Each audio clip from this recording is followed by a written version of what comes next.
Hello guys, দেখতে দেখতে 5টা দিন কেটে গেল।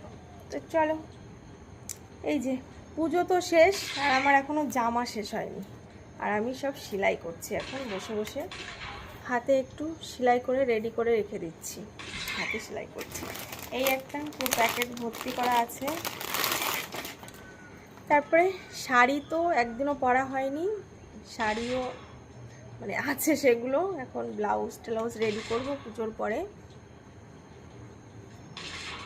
তো চলো, পুজো আর হ্যাপি বার্থডে একসাথে হওয়াতে না অনেক গিফট পেয়েছিলাম, অনেক মানে ড্রেস, যার কারণে অনেক কিছু পরা হয়নি, কিছু কিছু পরেছি।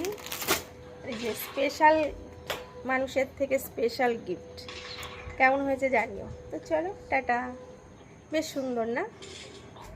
চয়েস এসে দেখতে হবে, না তো আমাকে চয়েস করেছে, দেখতে হবে চয়েসটা খুব ভালো। তো চলো টাটা, বাই বাই, ভালো থেকো সবাই।